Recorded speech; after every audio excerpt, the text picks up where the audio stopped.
오늘 다시 사도행전 19장으로 돌아와서요. 우리는 어디로 갈 거냐면 에베소로 갈 거예요. 그런데 때마침 제가 터키 갔다 왔잖아요. 그래서 에베소 갔다 왔죠. 어, 에베소 갔다 왔죠. 가서 뭐 많은 걸 뭐 연구하고 뭐 그런 건 아니지만 거기가 어땠다라는 걸 제가 느끼고 왔단 말이에요. 음, 그러니까 할 말이 이제 좀 달라졌어요. 그전에는 뭐 제가 이번에 갔었을 때 가서 몇 군데 안 봤어요. 뭐 라오디게아랑 뭐 에베소랑 그 정도밖에 안 봤어요. 음, 하지만 확실히 가서 현지를 느끼니까 다르더라고요. 또 특별히 이 에베소 같은 경우는 그 신전들부터 해가지고 막 있는데 뭐 이게 사이즈가 이게 보통이 아니에요, 진짜.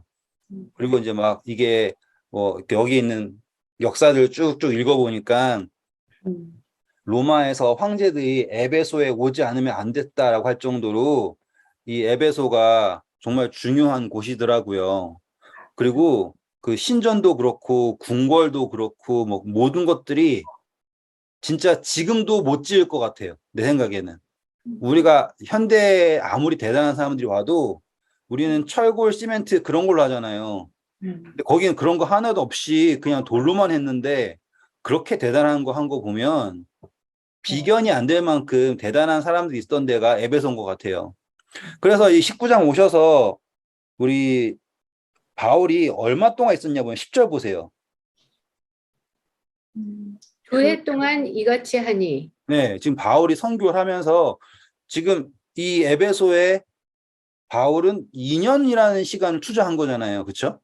음, 그런데 이 이야기가 짧지가 않아요. 보시면 19장 전체가 음, 그렇죠?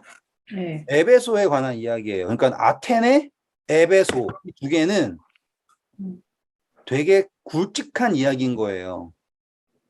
그래서 사도행전에서 바울의 행적 중에서 한 장 다 차지하는 것도 보면 예루살렘, 아테네, 에베소 이런 식이에요.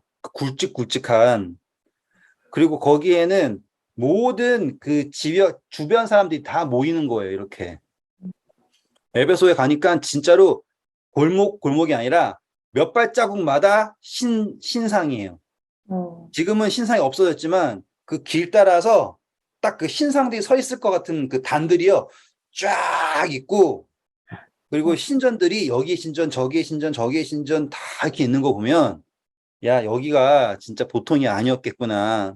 그리고 이제 시장터 막 이런 것들 보니까 보통이 아니구나. 정말 사람들이 몰려들었겠구나라는 걸 봤어요. 그러니까 가보니까 이제 감정이입이 또 더 되고 가보니까 거기도 이제 그 진짜 멋진 도서관도 있고 막 한단 말이에요.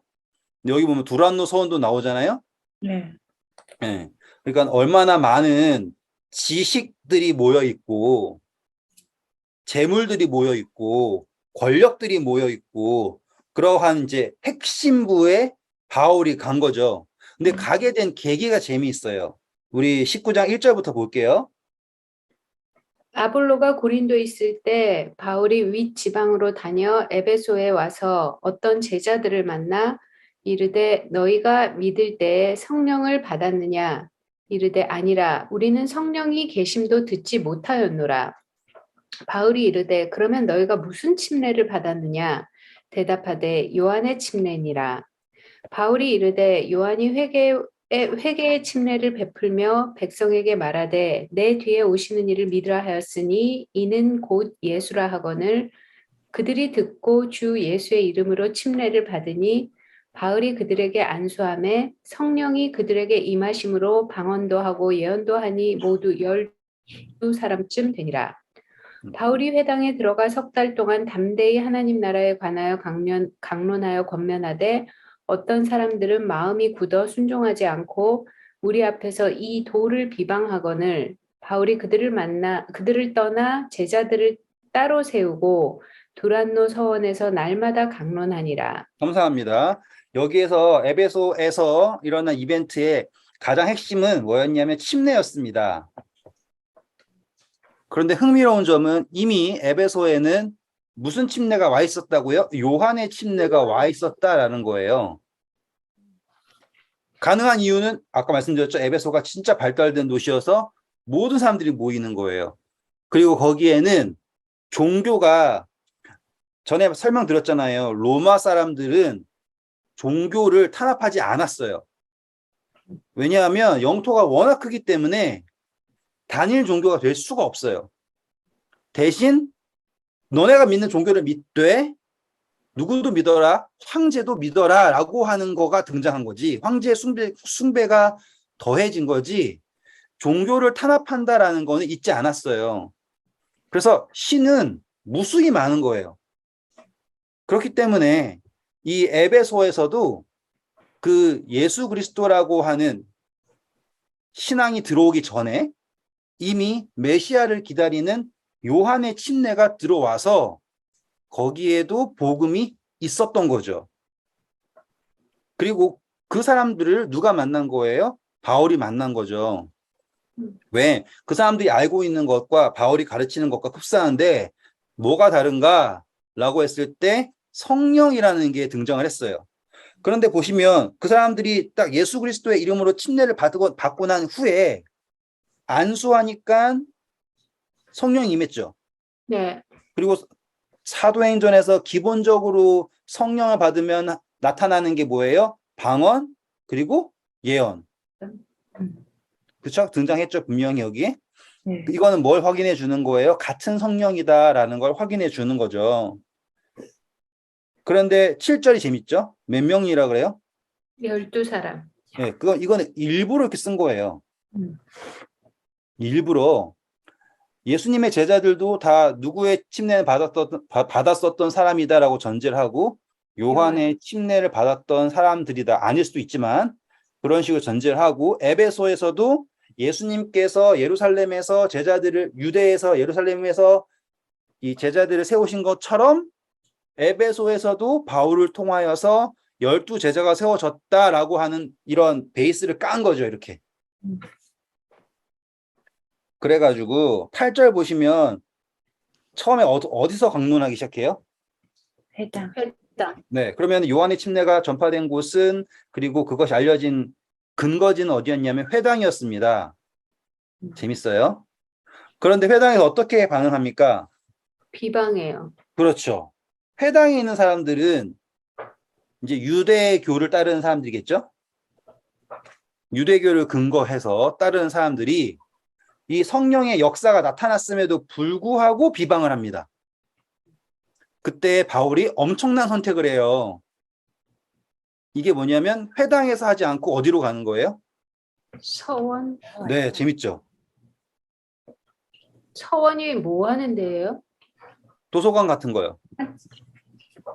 사람들 공부 가르치고 하는 그런 데예요.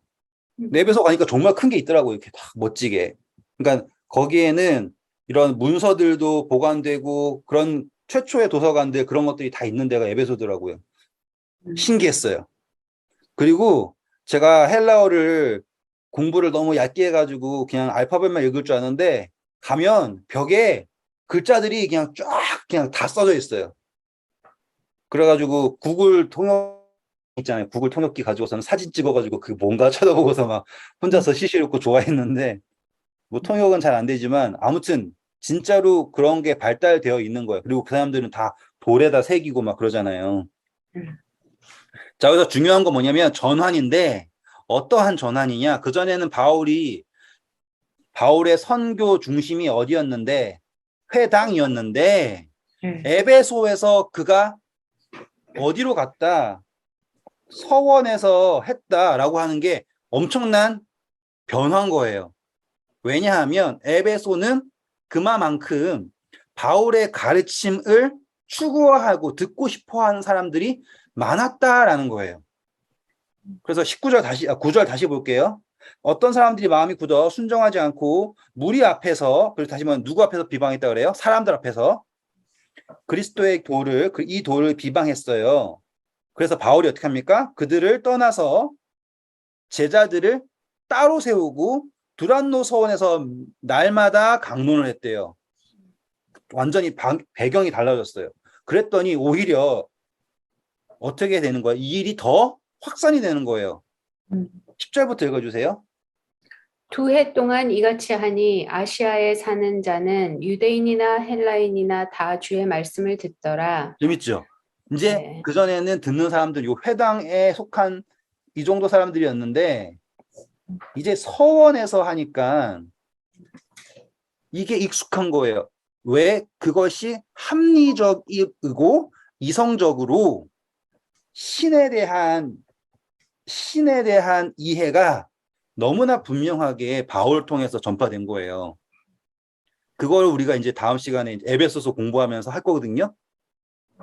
얼마나 설득력이 있는지 바울의 그 선포가 얼마나 설득력이 있는지, 그리고 에베소 사람들은 수많은 신들을 경험했을 거 아닙니까?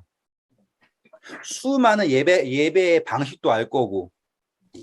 그런데 바울이 보시면 매일, 그쵸? 2해 동안 이렇게 강론을 하니까 아시아에 사는 사람들은 유대인이나 헬라인이나 다 이 가르침을 듣게 되었습니다. 2년 동안. 대단한 거예요. 보통 일이 아니에요. 거기에서는 사람들이 아무나 떠들 수 없어요. 그게 중요해요. 요즘에는 유튜브라서 저 같은 사람도 막 강의하고 그러지만 거기에서는 어떠한 자리에서, 그쵸? 청중을 데리고서 설교를 해야 되잖아요. 그러니 바울에게 어떠한 자리가 주어지고 사람들이 듣고 있다라는 것 자체만으로도 엄청난 거라 이 말이죠. 왜냐하면 신전이 없잖아요. 에베소에 기독교를 위한 교회가 없잖아요. 신전이 없잖아요. 그쵸? 회당을 사용하지 않아요. 그러면 바울은 어떻게 했느냐 이거예요. 그러면 공적인 자리잖아요. 그냥 공공장소. 거기에서 매일 가르칠 때 매일 사람들이 왔다. 그런 말 다 한 거죠. 그래서 바울은 아주 효과적으로 전도를 하기 시작하는 거예요. 에베소에서. 그리고 이때가 아마 폭발적으로 복음의 씨가 전파되는 그 시작이었을 거예요. 그런데 하나님께서는 거기에서 가르침 더하기 뭐까지 하시냐면 2절까지 하십니다. 그 다음 볼게요. 하나님이 바울의 손으로 놀라운 능력을 행하게 하시니 심지어 사람들이 바울의 몸에서 손수건이나 앞치마를 가져다가 병든 사람에게 얹으면 그 병이 떠나고 악기도 나가더라. 이에 돌아다니며 마술하는 어떤 유대인들이 시험 삼아 악기 들린 자들에게 주 예수의 이름을 불러 말하되 내가 바울이 전파하는 예수를 의지하여 너희에게 명하노라 하더라. 감사합니다. 재밌는 거예요, 이제. 분명히 회당에서 유대교 사람들이 누구의 가르침을, 바울의 가르침, 다시 말하면 그리스도의 복음을 비방했어요. 그렇죠? 비방했어요. 웃겨요. 무슨 근거로 했는지 모르지만 아무튼 비방했어요. 근데 얘네들이, 유대교인들이 뭘 하고 있어요, 지금? 카피. 마술하고 있죠, 마술. 아, 마술하는 어떤 유대인. 응. 그러면 마술은 유대교가 진짜로 성경을 따르는 거예요? 이방의 그 종교들을 흉내내는 거예요? 재밌죠? 그러니까 지금 에베소에 있는 유대교는 온전한 유대교가 아닌 거예요. 어떤 거냐? 에베소에 있는 온갖 잡신들 있죠? 거기에 딱 믹스 매치 해가지고는 나온 교회예요. 유대교회예요. 근데 우리도 보면 한국에 있는 교회들도 우리 무당이랑 뭐 이런 것도 다 섞여가지고 만들어진 교회 모습을 가지고 있잖아요. 아프리카도 그러고, 아프리카 가면은 진짜로 토테미즘 같은 거 다 들고 있으면서 예배 드리고 그래요. 지금도. 그러니까는 완벽한 기독교도 그러니까 다 유대교가 아닌 거예요. 그러니까 그들의 신앙을 무엇으로 증명하고 있어요? 마술로 증명하고 있어요. 초라하죠. 그럼에도 불구하고 누구를 비방한다? 바울이 가르치는 예수 그리스도를 비방한다라는 거는, 이거는 도를 알고서 싫어한다라는 게 아니라 자기의 세력을 잃기 싫어서 비방하는 아주 치졸한 상황인 거죠. 진리와 관계가 없는 비방인 거예요. 오늘날 우리에게도 같은 일이 일어나고 있고요. 자, 하나님께서는 이 바울에게 2가지를 주셨잖아요. 첫 번째로 가르침, 그리고 그 다음에 표적이에요. 그렇죠? 지금 이 에베소에서는 지금 다른 데 이야기 보시면 바울이 이적을 했다는 이야기 별로 안 나오죠. 네. 근데 에베소에서는 바울이 이적을 했다가 강조가 돼요. 음. 우리 고린도 후서 공부할 때 바울이 자기를 자랑하지 않는다 그러잖아요. 예. 이상을 본 것도 자랑하지 않고, 이적하는 것 자랑하지 않고, 침례도 주는 것도 자랑하지 않고, 그러잖아요. 왜? 바울은 그것의 위험성을 알기 때문에. 그런데 이 에베소의 이야기를 보면 하나님께서 하실 수 있는 모든 걸 다 하고 계세요. 바울을 통하여서. 그런데 그 이적의 정도가 어느 정도까지예요? 바울한테 뭘 가져가면? 손수건, 앞치마. 재밌죠? 세상 어디에 손수건 가지고 낳는다. 앞에 있는 이 거적대기 같은 걸 가져가면 낳는다라는 게 말이나 되냐고요. 근데 하나님께서는 그것마저도 허락하셨다 해요. 왜냐하면 하나님은 이 에베소를 통하여서 복음이 전파된다라는 거를 계획하고 계시기 때문에.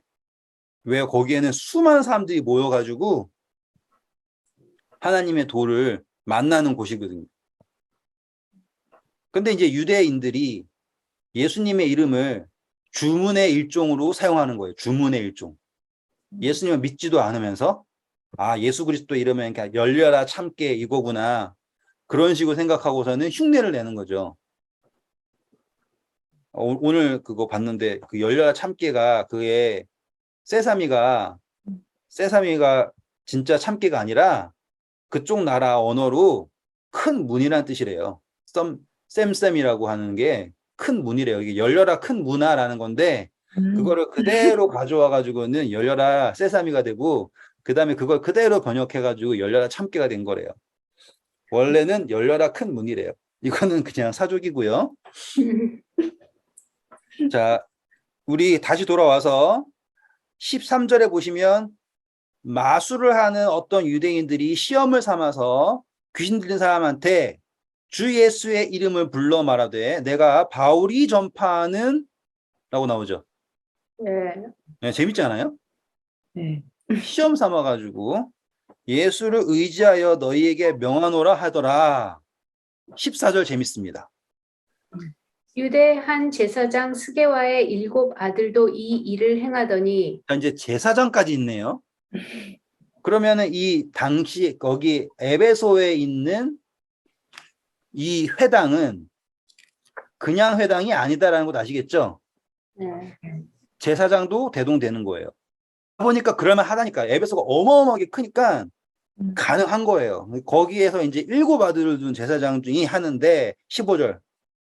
악기가 대답하여 이르되 내가 예수도 알고 바울도 알거니와 너희는 누구냐 하며 악기 들린 사람이 그들에게 뛰어올라 눌러 이기니 그들이 상하여 벗은 몸으로 그 집에서 도망하는지라. 네, 이게 아마 엄청난 이슈가 되었을 거예요. 그리고 그거 하나로 뭐가 증명이 됐어요? 회당에 사는 사람들이 바울을 회방했죠. 네. 그런데 그 사람들은 대부분 요 리더들 따르는 사람이었겠죠. 마술을 행하면서 우리 하나님이 진짜다면서 막 이런 거 이적으로만 사람들을 끌고 그런 사람들이 완전히 무너지는 계기가 되었겠죠. 왜냐하면 바울이 누른 게 아니라 악한 영이 나는 누구도 알고 예수도 알고 바울도 아는데 넌 누구냐 하고서는 제압해 버렸으니까. 그래서 어떻게 됩니까? 에베소에 사는 유대인들과 헬라인들이 다 이 일을 알고 두려워하며 주 예수의 이름을 높이고 믿는 사람들이 많이 와서 자복하여 행한 일을 알리며 또 마술을 행하던 많은 사람이 그 책을 모아 가지고 와서 모든 사람 앞에서 불사르니 그 책 값을 계산한즉 은 5만이나 되더라. 이와 같이 주의 말씀이 힘이 있어 흥왕하여 세력을 얻으니라. 네, 그 도서관 기억나시죠? 거기 어마어마한 마술에 관한 것들이 있는데 그 마술에 관한 것들을 누가 가지고 온 거예요? 마술하던 사람들. 네. 마술을. 이제는 술법이 아닌 예수 그리스도의 이름에 굴복하게 된 계기가 되는 거예요. 너무 멋지지 않아요? 근데 여기서 우리가 기억해야 될 건 이거예요. 바울이 그걸 가지고 싸우지 않았다예요. 저는 여기에서 지금 제 몸에 막 전기가 막 흐르면서 다시 한번 깨닫는 게 뭐냐면, 왜 나는 계속 싸우려고만 했는가? 누가 조금만 건드리면은 득달같이 가서 싸웠거든요. 왜냐하면 내가 맞으니까. 그리고 이길 수 있을 것 같으니까. 질 것 같으면 안 싸우죠. 음, 왜 날 조금만 건드리면은 뭐 성경 말씀이 이렇다 저렇다 너가 가르친 게 틀렸다 그러면 왜 나는 그냥 득달같이 가가지고 그 사람이랑 논쟁을 하고 내가 맞다 우기려고 그랬을까? 바울은 안 그랬는데 저는 여기에서 하나님이 바울에게 모든 걸 주셨잖아요. 이렇게 음, 다 나타나게. 바울은 거기에서 그 이상으로 가려고 하지 않은 거예요. 내가 이거를 더 완벽하게 해가지고 내가 지배자가 돼야지 하지 않았다고요. 그냥 바울은 자기 자리에서 자기의 최선을 다하고 충성된 종이었고, 그리고 그에게 날라왔던 모든 화살들은 진짜로 하나님께서 한 번에 정리하시는데, 음. 누가 정리해줘요? 오히려 천사가 정리해줬대요. 악한 영이 정리해줬대요. 약한 악한 일. 영이 해줬대잖아요. 그러면 이걸 보면서 제가 지금 막 지금 가르쳐 드리면서 막 전율이 왔어요. 아, 내가 왜 그랬을까?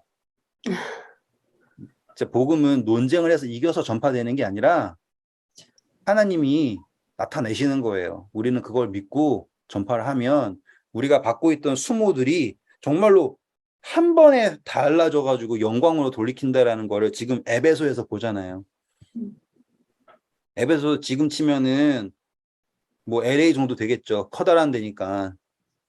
그런 데에서 하나님께서 일하시는 걸 보면 우리에게도 같은 일이 있을 것이고, 그리고 있다면 우리가 믿어야 할 것은 하나님께서 이기실 것이다. 내가 그것을 싸울 이유가 없다라는 걸 다시 한번 봅니다. 20절 보시면 이와 같이 주의 말씀이 힘이 있어 흥왕하여 세력을 얻었다라고 나오죠. 말씀에 힘이 있고 그래가지고 세력을 얻게 됩니다. 21절 볼게요. 재밌습니다. 이거는 사건이 재밌어요. 이 일이 있은 후에 바울이 마게도냐와 아가야를 거쳐 예루살렘에 가기로 작정하여 이르되 내가 거기 갔다가 후에 로마도 보아야 하리라 하고 자기를 돕는 사람 중에서 디모데와 에라스도 두 사람을 마게도냐로 보내고 자기는 아시아에 얼마 동안 더 있으니라.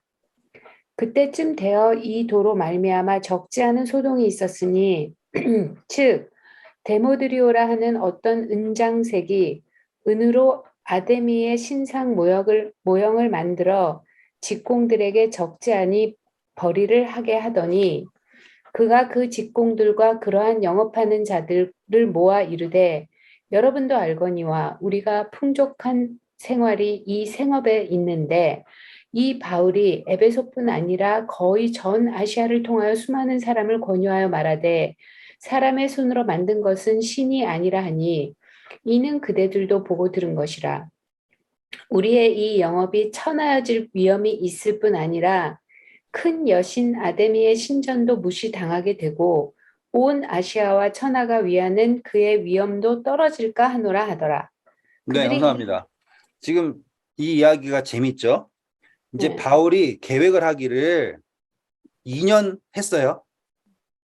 그리고서는 이 가르침이 꽉 커지잖아요.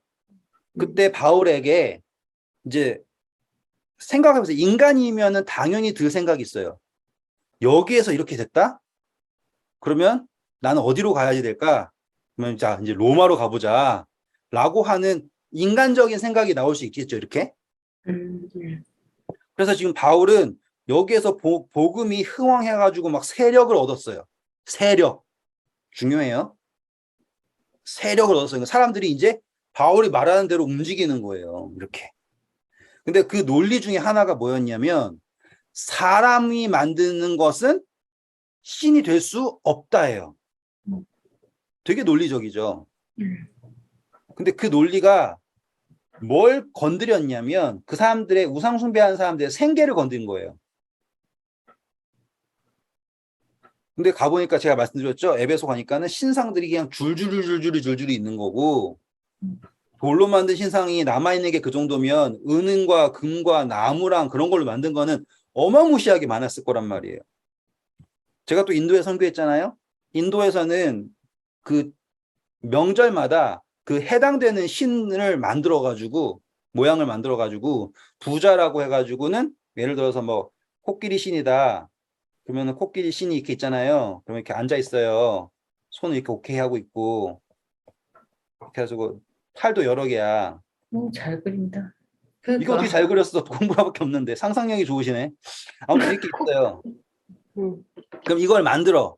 그럼 얘가 이렇게 해가지고 길가에 몇십 킬로를 쫙 있어요. 거짓말하고 몇십 킬로를. 그러면 사람들이 와가지고는 얘를 사가는 거예요. 그러면 이제 색깔을 어떻게 할 건지 뭐 할 건지 이렇게 해가지고는 여기에다가 이제 장식을 하나 뭐 더 할 거냐, 여기다가 뭐 할 거냐, 뭐 할 거냐. 이 코끼리 신이 타고 다니는 자가용이 있거든요. 자가용이 쥐예요. 여기다 쥐를 만들어 놓을 거냐, 안 놓을 거냐, 뭐 이런 식으로. 그리고 코끼리 신이 먹는 게 경단을 좋아해요. 달달한 경단. 그래서 그걸 어떻게 할 거냐, 그런 걸 막 딜을 해가지고 해요. 그러면 음. 여기가 이제 손에 여기 이제 경단 같은 거 놓거든요. 그래서 이거를 얼마나 크게 하느냐가 관건이야. 음. 그리고 이제 이거 가네시 축제할 때 제일 큰 경단을 경매에 올려요.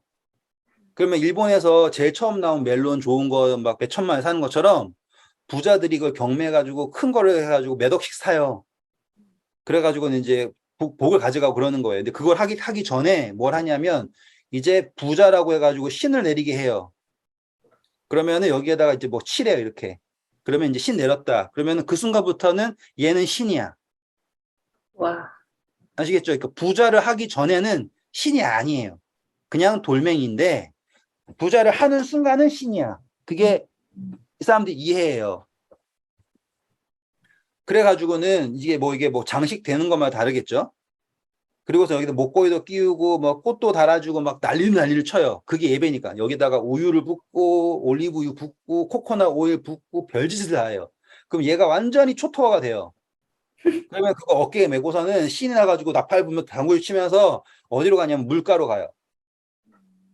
이거 봤어. 물가에서 던져버리나 뭐 그래. 응. 물가인데 이제 물가가 이게 얕은 데면 안 돼. 제일 좋은 데는 어디냐면 강하고 바다가 만나는 곳이 제일 좋은 곳이에요. 왜냐면 그네들이 뭘 믿냐면 강하고 바다하고 만나는 데에 새로운 세계로 가는 문이 이런 식으로 생각한단 말이에요. 근데 없으면 이제 깊은 데로 가가지고는 얘를 여기다 던져 넣어가지고는 아예 물속에 집어넣어요. 그러면 얘가 이제 신의 나라로 연락됐다고 생각을 하는 거야. 그러면은 얘를 이제 던지잖아요. 그럼 얘가 이렇게 둥둥 떠 있을 거 아니에요. 속이 빈 강정이니까 여기다가 이제 물에 잠글라고 막 뭐 집어넣고 무겁게 해가지고 해요. 안 가라앉잖아요. 올라서 막 밟아요. 막 밟아가지고 어떻게든 집어넣어. 안드라프라데시 같은 경우는 이걸 되게 좋아해요. 그래가지고는 8층 높이, 10층 높이짜리 만들어요. 그래가지고 그거를 크레인 다섯 대, 여섯 대를 가지고서는 그거를 들고서는 행진을 해. 그러면 그 주변에 얘 큰 놈 있으면 작은 코끼리들, 에? 작은 땡. 코끼리 들고 가고, 큰 코끼리 들고 가고, 그걸 다 그 호수에, 하이드라바드에 있는 호수에 던지는 거야. 그러면은 얘네가 가라앉죠? 그러면 온통 쓰레기잖아요. 그래가지고 걔네들이 이제 법을 만든 거예요. 이제 제발 쓰레기는, 그러니까는, 근데 이해가 안 가지만. 썩는 거. 그러니까 좀 썩는 걸로만 장식을 해라. 이게 법까지 나왔어요. 근데 그전에는 어떻게 했냐면 얘가 벌어지잖아요? 그러면 가난한 애들이 물안경 끼고 와가지고는 들어가가지고는 여기 있는 장신구들을 다 떼는 거야. 그래가지고 장사해가지고 팔고. 그러니까는 제가 지금 말하고 싶은 게 이 우상숭배의 근원지를 가잖아요. 그러면은 이 신상 만드는 게 비즈니스의 핵심이에요. 그러니까 신상을 얼마나 어떻게 장식하느냐가 이거는 부르는 게 값이야. 어쩔 수가 없어요. 왜 그 신한테 잘 보이려면 그 신을 예쁘게 해야 되니까. 그러니까 에베소에서 이 사람들이 이름 나오잖아요. 그러니까 이름 나온다라는 거는 엄청나게 유명한 유지들인 거예요. 이 사람들이 거기 있는 지도자들이랑 모든 사람들에게 로비하고 다 할 수 있는 위치예요. 그 지역의 경제를 주무르는 사람이에요. 근데 싸우는데 이 가르침 가지고 싸우냐? 논리적으로 싸우느냐? 아니에요. 논리적으로는 절대로 이길 수가 없어. 거기에는 어떠한 신전의 제사장이 바울이랑 싸워서 이겼다는 얘기 안 나오죠. 네. 여기 에베소에 바울이 가르칠 때 그 어떤 뭐 아테네 신전 제사장이 와가지고는 뭐 했다 안 나온다고요. 할 수가 없거든요. 왜냐하면 걔네들은 다 가르침이 아니라 뭐의 위주예요? 능력이랑 세레모니 위주잖아요. 신과의 관계 그런 거 다 필요 없어요. 신이 얼마나 세냐잖아요. 그래가지고 이 사람들이 바울을 공격하는 논리는 뭐밖에 없어요? 권위가 떨어진다. 우리의 생계가 위협받는다. 그 논리밖에 없어요. 근데 사람들이 딱 그 생계라는 문제가 걸리자마자 들고 일어나는 거예요. 왜냐하면 에베소라는 도시가 뭐가 없으면 망한다고 생각하니까 신전이 없으면 망한다. 우상이 없으면 과연 여기가 있을 이유가 뭔가라는 걸 탁 깨닫게 됐거든요. 근데 그게 정말 현실인 거예요. 에베소는 신전이 없으면 거기는 사람들이 갈 이유가 없어요. 읽어볼게요, 이제. 그래서 24절 보면 데메드리오라 하는 어떤 은장색이 그러면 신상을 이제 금으로 만드는 게 아니라 은으로 만들 정도의 대단한 사람들인 거잖아요. 그렇죠? 자, 우리 25절 우리의 풍족한 생활이 여기 있는데 26절 바울이 보세요. 에베소뿐만 아니라 전 아시아 사람들을 선동하고 있다라고 얘기하는 거잖아요.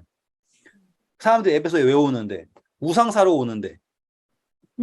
와가지고 우상 사가지고 가면은 오케이 하는데 와가지고 안 사고 가니까 안 가지고 우상도 필요 없고 하나님은 너 안에 계시고 우리 에베소서 공부하면 다 나와요. 그런 거를 가르쳐 버리니까 도저히 설득이 안 되니 비즈니스가 안 된다 이거예요. 손으로 만든 것들은 신이 아니라 하니 이건 안 되겠다. 27절 우리의 이 영업이 어떻게 된다 그래요? 천해진다. 네. 천해진다라는 거예요. 원래는 다들 높은 사람들이죠. 왜? 신의 형상을 만드는 사람들이니까. 근데 실력도 보통 좋은 게 아니에요. 가서 보니까 진짜 잘 만들어.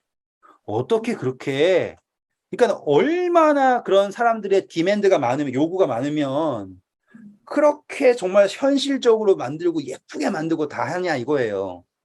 시행착오를 해가지고 했겠냐고요. 건물도 그렇게 멋있는데. 그러니까 사람들이 망가뜨리지 않은 그 신전에 있는 그 신상들의 모습은 어쩌면 우리가 생각하는 우리가 박물관에서 보는 뭐 팔 잘린 비너스 뭐 그런 거보다는 훨씬 더 놀라울 정도로 아름다웠을 거라는 거를 제가 느꼈어요. 돌멩이로 해도 이 정도인데 금, 은으로 장식한 거는 따지고 보면 불교를 비하하는 게 아니에요. 불교에서에는 되게 약간 절제미가 있잖아요. 이렇게 얼굴도 밋밋하고 그 불상 자체가 절제미가 있잖아요. 힌두교에는 신상들이 다 동물이야.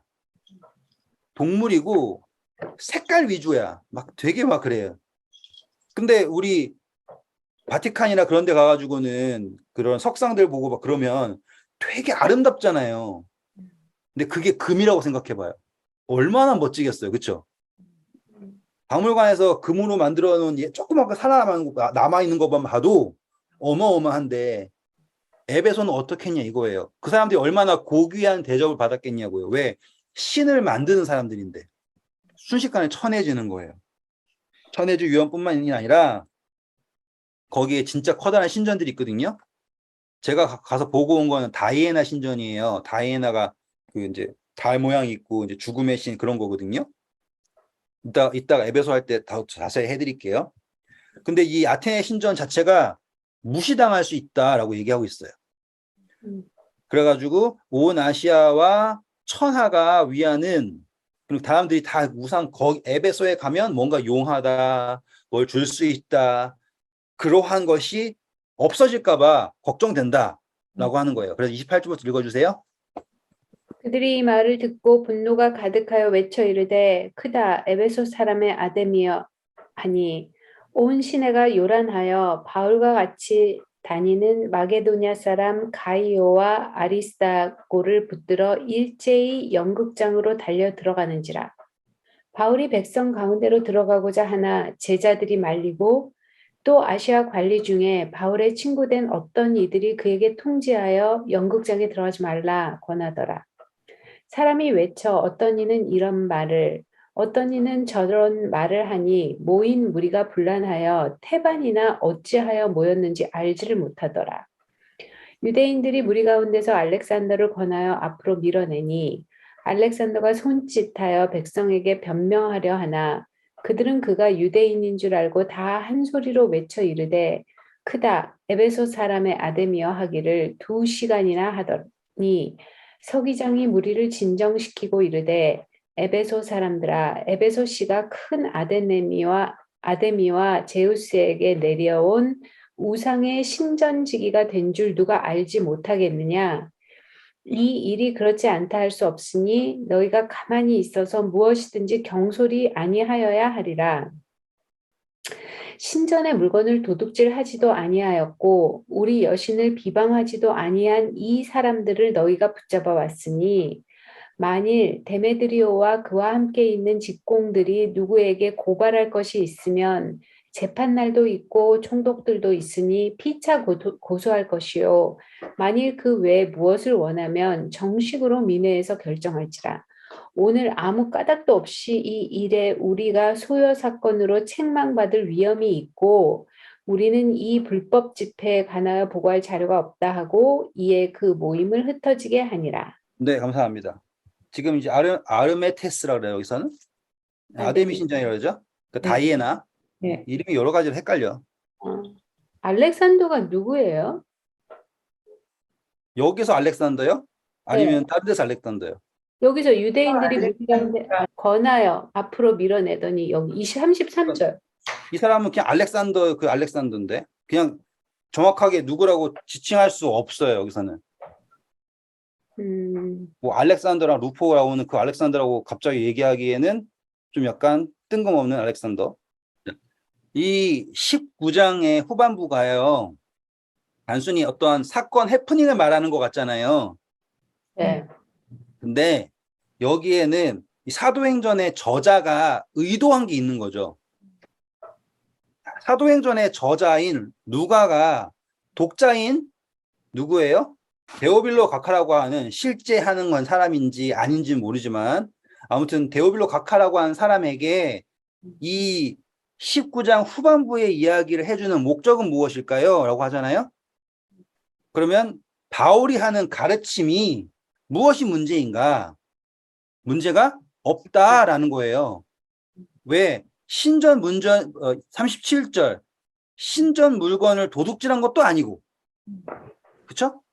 그 어떠한 것도 법적으로 바울이 하는 모든 행위들이 문제가 될 수 없다라는 거를 이미 어디에서 결론 지었다? 에베소에서 결론 지었다라는 걸 강조하는 거예요.